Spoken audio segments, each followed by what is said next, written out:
How do you avoid strategically that innovation becomes a cliche in the organization and kind of a checking the box exercise? And how do you make sure that it remains a real driver for change? And I'm guessing it links to what we previously spoke about, but how do you make sure it's not a cliche?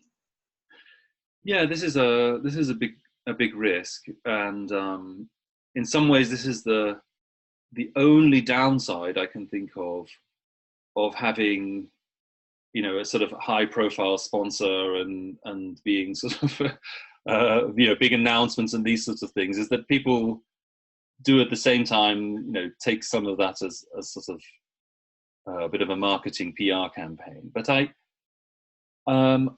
I think there are two ways to try and avoid this. I mean, firstly, don't use innovation just for innovation's sake. So this links to my point about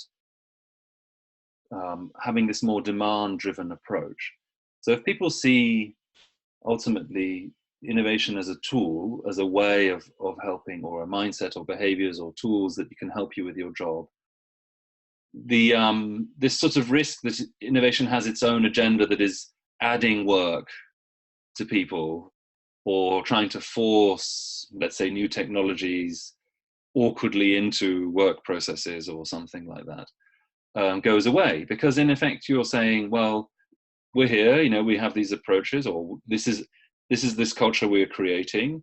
Now, if you have particular problems or things that you're trying to solve, or things that you're trying to improve, let's see if there are ways that could be done in a different way, or in this different way, and also see if it can help manage risk.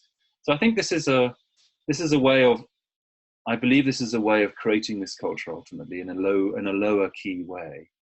And it also has meant that we've not really had to do much advertising for the iLab, other than the launch.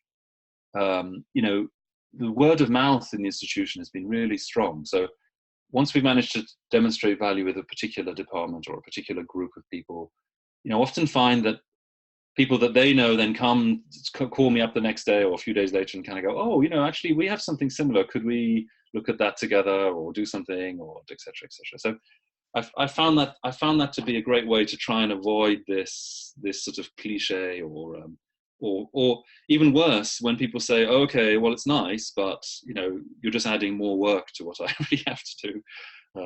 So that's I'm really trying to avoid that.